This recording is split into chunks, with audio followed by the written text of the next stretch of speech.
Hello students, welcome to Shiny Max 10ஆம் வகுப்பு பயிற்சி 5.1ல ஃபர்ஸ்ட் கொஸ்டின் பார்க்கலாம்.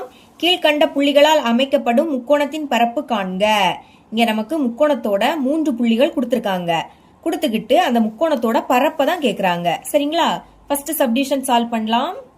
கொஸ்டின் எடுத்து எழுதியாச்சு. இப்போ இந்த புள்ளிகளை நம்ம கிராஃப்ல குறிக்க போறோம். ஏன்னா இந்த புள்ளிகளை நம்ம எப்படி தேர்ந்தெடுப்போம்னா கடிகார திசைக்கு எதிர் திசையில தேர்ந்தெடுப்போம். கடிகார திசையில நீங்க தேர்ந்தெடுத்தீங்கன்னா உங்களுக்கு ஆன்சர் மைனஸ்ல வரும். அதனாலதான் எதிர் திசையில தேர்ந்தெடுக்கணும். சரிங்களா? ஓகே, இந்த மாதிரி 2 கோடு போட்டுக்கோங்க. இது எக்ஸ் அச்சு. எக்ஸ் அச்சுல இந்த சைடு எக்ஸ் வரும், இந்த சைடு எக்ஸ் டேஷ் வரும். அடுத்து இது ஒய் அச்சு, மேல ஒய் வரும், கீழே ஒய் டேஷ் வரும். இனி எக்ஸ் அச்சுல இந்த சைடு பிளஸ் மதிப்பும் இந்த சைடு மைனஸ் மதிப்பும் வரும். ஒய் அச்சுல மேல பிளஸ் மதிப்பும் கீழே மைனஸ் மதிப்பும் வரும். இனி 2 கோடுகளும் சந்திக்கக்கூடிய இந்த புள்ளி 0 அப்படின்னு எடுத்துக்கோங்க. முதல் புள்ளி என்னது? 1, -1. 1 எக்ஸ் அச்சுல பார்க்கணும். இங்க இருக்கு எக்ஸ் அச்சு, இதுல 1 இங்க இருக்கு. அடுத்து -1 அத ஒய் அச்சுல பாருங்க. இது ஒய் அச்சு, இங்க -1 இங்க இருக்கு. அப்போ 1க்கு நேரா -1க்கு நேரா புள்ளிய இங்க வைக்கணும். ஓகேங்களா? புள்ளி எடுத்து எழுதிக்கோங்க. 1, -1. ரெண்டாவது புள்ளி -4, 6. ஃபர்ஸ்ட் இருக்கக்கூடியதை எக்ஸ் அச்சுல பார்க்கணும், ரெண்டாவது இருக்கக்கூடியதை ஒய் அச்சுல பார்க்கணும். அப்போ -4 எக்ஸ் அச்சுல பாருங்க, இது எக்ஸ் அச்சு, இங்க -4 இங்க இருக்கு. அடுத்து 6 அதை ஒய் அச்சுல பார்க்கணும், இது ஒய் அச்சு, 6 இங்க இருக்கு. அப்போ -4க்கு நேரா 6க்கு நேரா புள்ளி எங்க வச்சிடலாம். புள்ளிய வச்சுக்கிட்டு எழுதிருங்க. -4, 6 எழுதியாச்சு. இனி -3, -5. -3 எக்ஸ் அச்சுல பார்க்கணும், எக்ஸ் அச்சு, இங்க -3 இங்க இருக்கு. -5 ஒய் அச்சுல பாருங்க, இது ஒய் அச்சு, -5 இங்க இருக்கு. அப்போ -3க்கு நேரா -5க்கு நேரா இதுல புள்ளி வச்சிடலாம். எழுதிக்கோங்க. -3, -5. இப்ப இந்த புள்ளிகளை இணைக்கலாமா?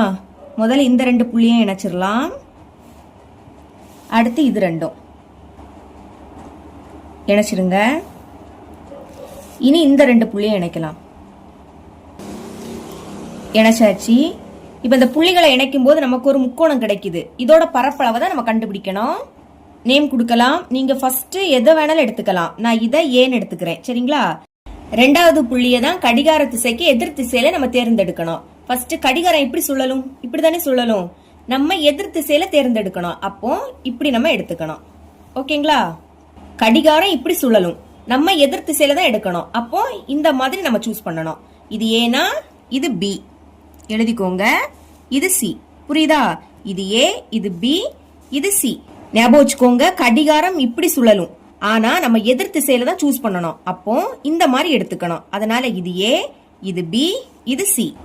இந்த சம்முல நம்மளுக்கு வரிசையா தான் கொடுத்திருக்காங்க. அடுத்த சம்முல தான் நம்மளுக்கு மாத்தி கொடுத்திருப்பாங்க. இருந்தாலும் நீங்க இந்த மாதிரி கிராஃப்ல நீங்க குறிச்சுக்கணும். பரப்பு கண்டுபிடிக்கலாம். அதுக்கு முன்னாடி தந்திருக்கக்கூடிய புள்ளிகளை எடுத்து எழுதிக்கலாம். எழுதிக்கிறேன். தரப்பட்ட புள்ளிகள். ஏ புள்ளியை ஃபர்ஸ்ட் எடுத்து எழுதிக்கலாம். ஏ புள்ளி என்னது? 1, -1. ரெண்டாவது பி புள்ளி எடுத்து எழுதிக்கலாம். -4, 6. -4, 6. மற்றும் கடைசி சி புள்ளி. சி புள்ளி என்னது? -3, -5. என்க. இந்த மாதிரி தந்திருக்க புள்ளிய வரிசையா எடுத்து எழுதிக்கணும். சரிங்களா? இனி பரப்பு கண்டுபிடிக்கக்கூடிய ஃபார்முலாவை எடுத்து எழுதிக்கலாம். முக்கோணம் ஏ பி சியின் பரப்பு. ஃபார்முலாவை ஈஸியா எழுதிக்கலாம். ஃபர்ஸ்ட் 1/2 எழுதிக்கணும். அடுத்து மாடுலஸை போட்டுக்கோங்க. மேல x1 வரும், கீழே y1. கொஞ்சம் இடம் விட்டு மேல x2, கீழே y2. மறுபடியும் கொஞ்சம் இடம் விட்டு மேல x3, கீழே y3. முக்கோணத்துக்கு மொத்தமா 3 புள்ளிகள் தான் உண்டு. அப்ப x3, y3 எழுதின பிறகு ஃபர்ஸ்ட் என்னது இருக்கோ அதை அப்படியே எடுத்து எழுதிக்கணும். மேல x1 எழுதிக்கோங்க, அதுக்கு கீழே y1 எழுதிக்கோங்க. இனி மாடுலஸை போட்டுக்கலாம். மறக்காம அலகு எழுதிக்கணும், சதுர அலகு. இதுதான் ஃபார்முலா. இனி இதுல மதிப்பை பிரதியிடலாமா? 1/2 அது அப்படியே இருக்கட்டு. மாடுலஸை போட்டுக்கலாம். முதல் புள்ளி ஏ என்னன்னா 1, -1. இப்ப இந்த 1 மேல எழுதிக்கணும், அதுக்கு கீழே -1 எழுதிக்கணும். சரிங்களா? ரெண்டாவது பி புள்ளி -4, 6. -4 மேல எழுதிக்கோங்க, 6 அதுக்கு கீழே எழுதிக்கோங்க. மூணாவது புள்ளி -3, -5. இப்ப -3 மேல எழுதிக்கணும், அதுக்கு கீழே -5 எழுதிக்கணும். தந்திருக்கக்கூடிய 3 புள்ளியை எடுத்து எழுதியாச்சு. எழுதின பிறகு ஃபர்ஸ்ட் என்னது இருக்கோ அதை அப்படியே எடுத்து எழுதிக்கணும். இந்த 1 மேல எழுதிக்கோங்க, -1 அதுக்கு கீழே எழுதிக்கோங்க. புரியுதா? இல்லாட்டா என்ன பண்ணணும்னா ஃபர்ஸ்ட் புள்ளியில ஃபர்ஸ்ட் இருக்கக்கூடியது x1ஓட மதிப்பு, கமாக்கு அடுத்து இருக்கக்கூடியது y1ஓட மதிப்பு. ரெண்டாவது புள்ளியில கமாக்கு முன்னாடி இருக்கக்கூடியது x2ஓட மதிப்பு, கமாக்கு அடுத்து இருக்கக்கூடியது y2ஓட மதிப்பு. மூணாவது புள்ளியில கமாக்கு முன்னாடி இருக்கக்கூடியது x3ஓட மதிப்பு, கமாக்கு அடுத்து இருக்கக்கூடியது y3ஓட மதிப்பு. சரிங்களா?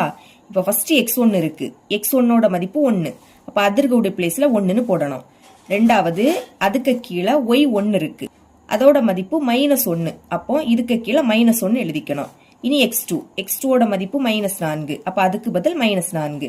அதுக்கு கீழே y2 இருக்கு, y2ஓட மதிப்பு 6, அதுக்கு கீழே 6 எடுத்து எழுதிக்கணும். புரியுதா? இந்த மாதிரி ஒவ்வொரு மதிப்பையா எடுத்து எழுதிக்கணும். இல்லாட்டா நான் ஃபர்ஸ்ட் சொன்ன மாதிரி ஃபாலோ பண்ணுங்க. உங்களுக்கு எது ஈஸியோ அதை நீங்க ஃபாலோ பண்ணிக்கோங்க. இப்ப சால்வ் பண்ணலாமா? 1/2 அதை அப்படியே எடுத்து எழுதிக்கோங்க. இனி இந்த மாதிரி ஸ்கொயர் பிராக்கெட் போடணும், உள்ள இந்த மாதிரி ஒரு பிராக்கெட் போட்டுக்கோங்க. இப்ப மேல இருந்து கீழே பெருக்க போறோம். ஃபர்ஸ்ட் இதையும் பெருக்கலாமா? 6 6. அடுத்து இதையும் பெருக்கலாம். பாருங்க, இங்கே மைனஸ் இங்கே மைனஸ், பெருக்கும் போது 2 மைனஸ்னா அது பிளஸ் ஆயிடும். ஞாபகம் வச்சுக்கோங்க, பெருக்கும் போது 2 மைனஸ்னா பிளஸ் ஆயிடும்.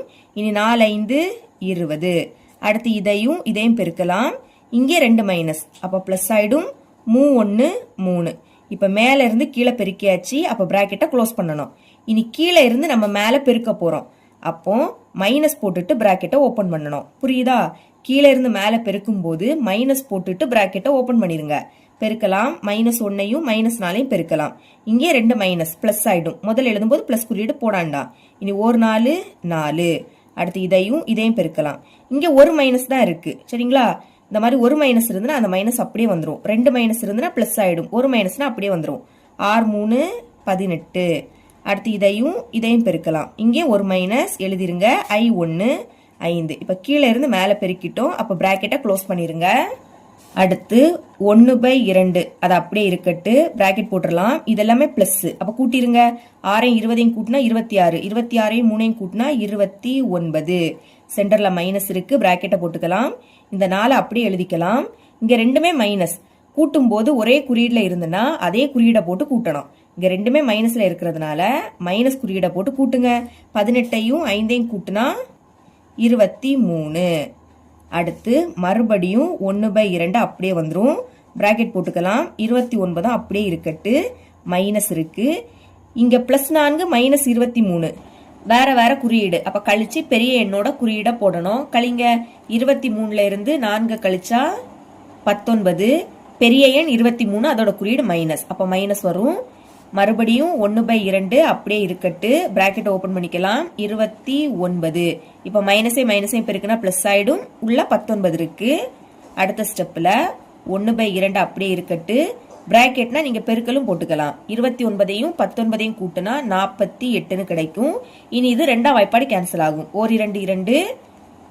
அடுத்து 2 4, 2 8. இதுக்கு மேல கேன்சல் பண்ண முடியாது.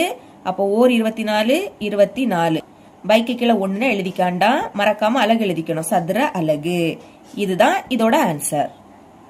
செகண்ட் சப்டிவிஷன் சால்வ் பண்ணலாம். புள்ளிகளை குறிக்கலாம். சரிங்களா? இங்க எல்லாமே மைனஸ்ல இருக்கு, அப்போ இதுலதான் நம்மளுக்கு முக்கோணம் வரும். அதனால இந்த 2லயும் மட்டும்தான் நான் நிறைய நம்பர்ஸ் எழுதியிருக்கேன், பாக்கி எல்லாத்திலையும் கம்மியா தான் எழுதியிருக்கேன்.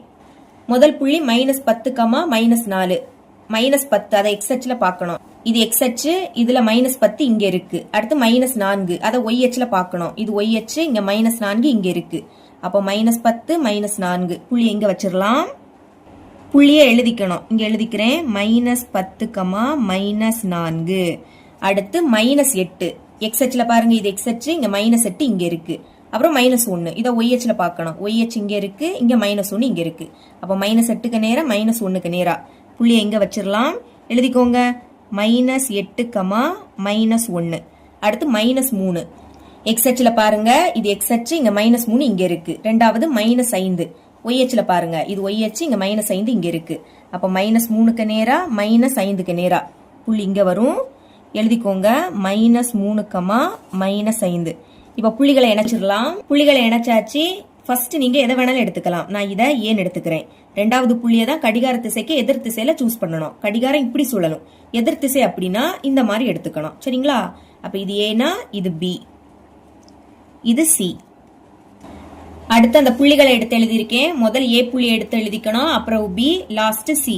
இனி ஃபார்முலாவை எடுத்து எழுதியிருக்கேன். ஈஸி தான். முதல் 1/2 எழுதிக்கணும். அடுத்து மாடுலஸ் போட்டுக்கோங்க. இனி மேல x1 வரும், அதுக்கு கீழே y1. கொஞ்சம் இடம் விட்டு மேல x2, அதுக்கு கீழே y2. மறுபடியும் கொஞ்சம் இடம் விட்டு மேல x3, அதுக்கு கீழே y3.